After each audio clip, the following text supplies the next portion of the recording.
हाल ही में नेपाल में एक विमान दुर्घटना हुआ है जिसमें 68 लोगों की जान चली गई है। इसका मुख्य वजह क्या है और किनकी गलतियों की वजह से 68 लोगों की जान चली गई है, आज मैं आपको पूरी जानकारी देने वाला हूं।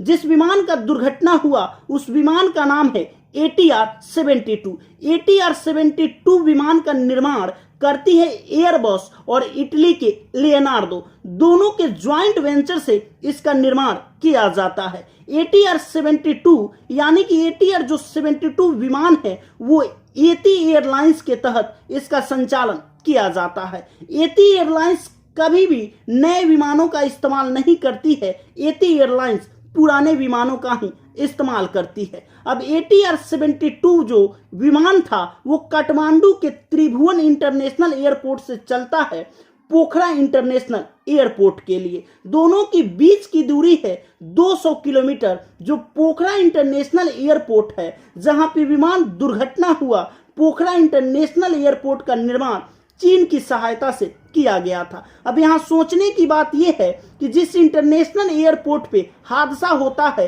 उसके रनवे के बारे में जान लेते हैं, उस इंटरनेशनल एयरपोर्ट के बारे में जान लेते हैं। तो रनवे की बात करें तो ईस्ट वेस्ट डायरेक्शन में रनवे है। जब पायलट उस एयरपोर्ट पे लैंड कराने वाले थे तो वो कंट्रोल रूम में बात करते हैं और अनुमति मांगते हैं कि पूर्व दिशा से मुझे लैंडिंग करानी है। कंट्रोल रूम उन्हें अनुमति दे देती है कि ठीक है, आप पूर्व दिशा से ही लैंडिंग कराइए।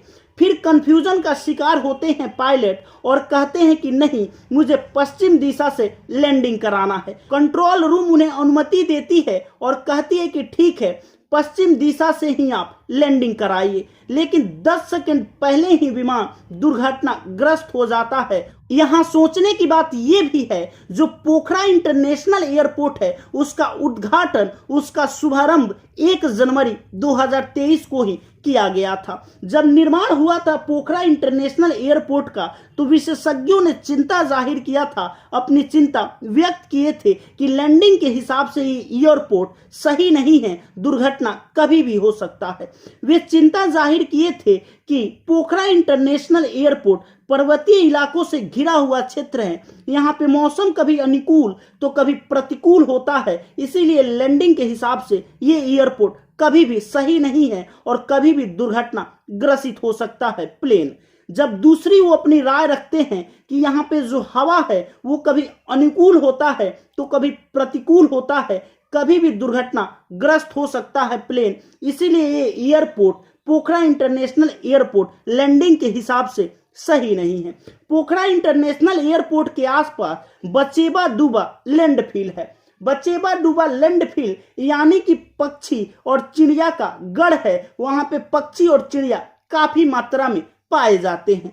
तो ये भी चिंता जाहिर किए कि अगर प्लेन से पक्षी या चिड़िया टकरा जाती है तो विमान दुर्घटना हो सकता है। लेकिन माने तो चाइना सरकार और नेपाल सरकार को इसकी कोई परवाह नहीं पड़ता है और यहाँ पे लैंडिंग करवाते हैं। विशेषज्ञों की जानकारी यानी विशेषज्ञ जानकारी दे दिए, उसके बावजूद भी उन्हें कोई फर्क नहीं पड़ता है और वो लैंडिंग कराते हैं और वहाँ पे दुर्घटनाग्रस्त हो जाता है प्लेन और 68 लोगों की जान चली जाती है। ATR-72 विमान में 72 लोग सवार थे, जिसमें से 68 लोग यात्री थे और 4 विमान कर्मी थे। 68 लोगों में से 5 भारतीय थे, जिसमें से 68 लोगों की मौत हो गई है, 4 लोग बचे हुए हैं। अब मुख्य वजह क्या हो सकता है दुर्घटना का, जब ब्लैक बॉक्स का पता चलेगा तभी पता चल पाएगा कि आखिर दुर्घटना का मुख्य वजह क्या है। अब आपको मैं बताना चाहूंगा कि ब्लैक बॉक्स क्या होता है।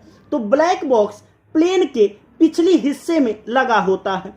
जो भी पायलट अपने में बातें करते हैं या कंट्रोल रूम से बातें करते हैं, उनकी सारी बातों को ब्लैक बॉक्स रिकॉर्ड करता है। यात्री जो बातें करते हैं उनकी बातों को भी ब्लैक बॉक्स रिकॉर्ड करता है। जब ब्लैक बॉक्स का पता चल जाएगा तो रिकॉर्डिंग के हिसाब से पता कर लिया जाएगा कि आखिर लास्ट मोमेंट में क्या हुआ था और पायलट अपने कर्मियों से क्या बातें किए थे और कैसे विमान दुर्घटना ग्रसित हो गया। यही है नेपाल विमान दुर्घटना का पूरी अपडेट। अब आप बताइएगा कि किन की गलतियों की वजह से विमान दुर्घटना ग्रसित हुआ। अगर आपको मेरी जानकारी अच्छी लगी तो मेरे चैनल को सब्सक्राइब कर लीजिएगा। जय हिंद।